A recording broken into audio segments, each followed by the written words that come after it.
पिछली सरकार के समय से भी NDPS एक्ट पेंडिंग था, लागू नहीं किया। 2023 में हमने इसको लागू कर दिया और निश्चित तौर पर 2 एक्ट नशे के खिलाफ विधानसभा में पारित हुए। गवर्नर साहब की असेंट आने के बाद मेरे ख्याल 1 एक्ट में आ चुकी है, दूसरे एक्ट में वो स्टडी कर रहे होंगे, आने के बाद हम उस पर आगे बढ़ेंगे।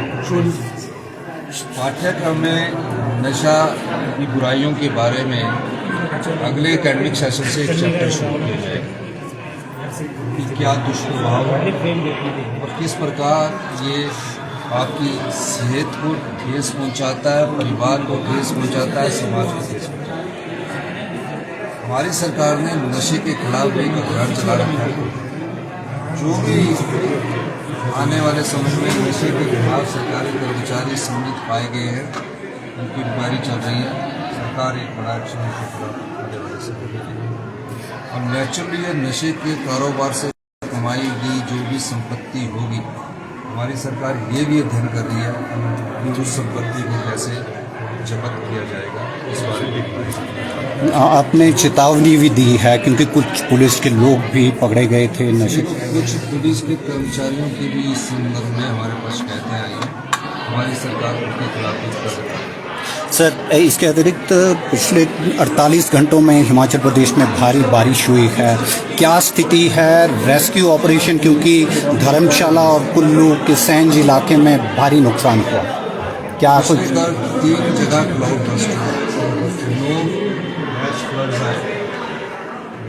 और मेरा ये मानना है कि तकरीबन अभी जो टोटल डेथ हुई है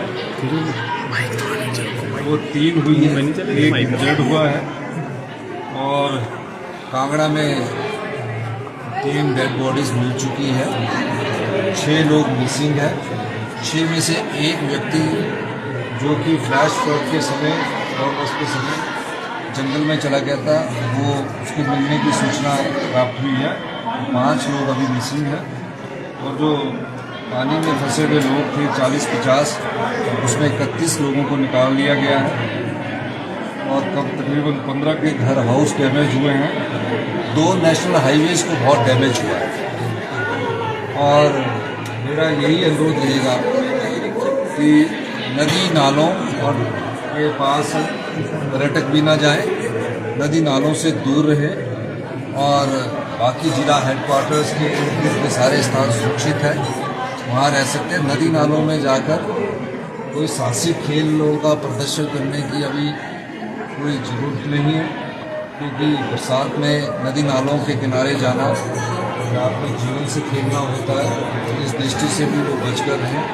और मेरा ये मानना है कि जो हमारा फ्लैश फ्लड आया, जो जिन हाइड्रो प्रोजेक्ट्स को नुकसान पहुंचा है, उस पर भी हम जायजा ले रहे हैं।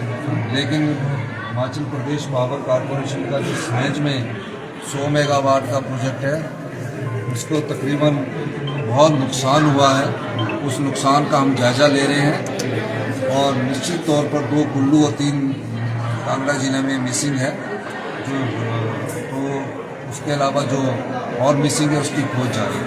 केंद्रीय मंत्री भी नहीं, केंद्रीय मंत्री जी का मैंने धन्यवाद किया है। हमारी सरकार ने जो ट्राइब, जब मैं 15 अप्रैल 2023 को वहाँ गया था, तो मैंने वहाँ आइस स्केटिंग रिंग की घोषणा की थी। किन्नौर में ट्राइबल बेल्ट के लिए हमने 2023-24 में हमने प्रोजेक्ट जो अनुमोदन के लिए भेजे थे, तो हमारे केंद्रीय मंत्री किरण रिजिजू जी ने अभी उनको सैंक्शन स्वीकृति दी है, उसके लिए मैंने उनका धन्यवाद किया है। माइनॉरिटी और से जो आपको ने पैसा दिया उसके लिए आपका धन्यवाद है। लेकिन कुछ भारतीय जनता पार्टी के जो नेता विपक्ष थे, वो उनका श्रेय लेते हैं।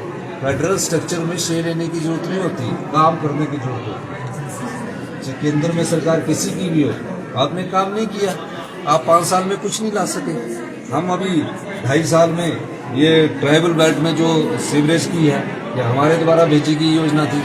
आइस स्केटिंग इंटरनेशनल स्टैंडर्ड का काजा में बनना मैंने घोषणा इसकी की थी, तो हमने उसका प्रोजेक्ट बनाया और जो राज्य का अंश बनता है, जो केंद्रीय शेयर होते हैं, उस अंश से हम उनको सम्मिलित कराते हैं। अगर आप 5 साल कुछ नहीं स्वीकृत करवा सके और बाद में आके कहते हैं कि केंद्र की सरकार ने दी है, तो केंद्र की सरकार भी राज्य का अंश देती है।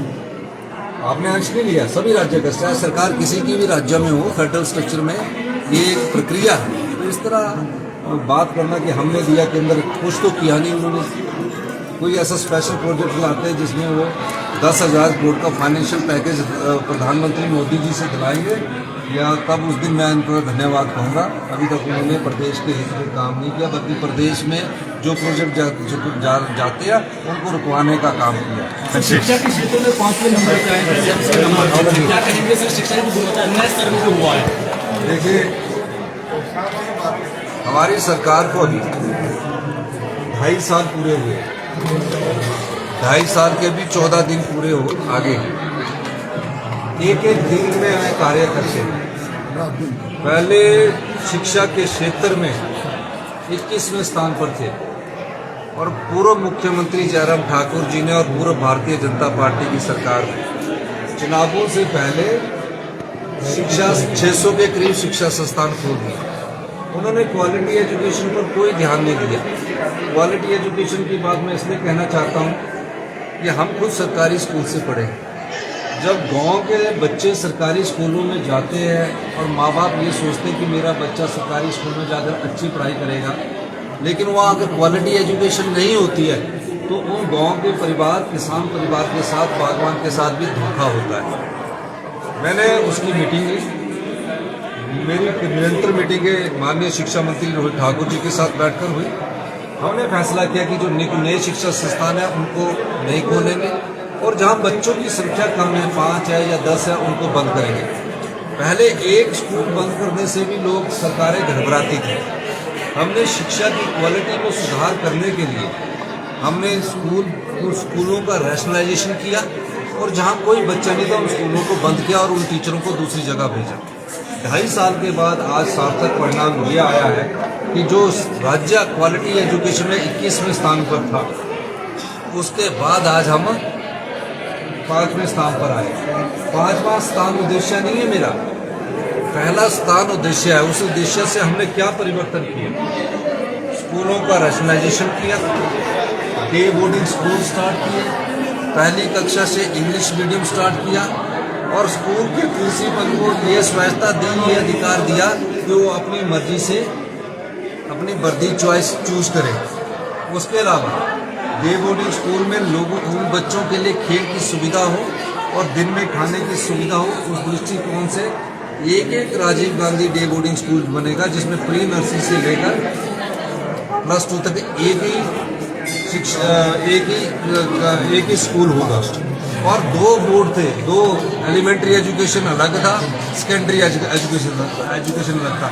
दोनों का मर्जर किया और स्कूल एजुकेशन एक बनाया और कॉलेज एजुकेशन एक बनाया।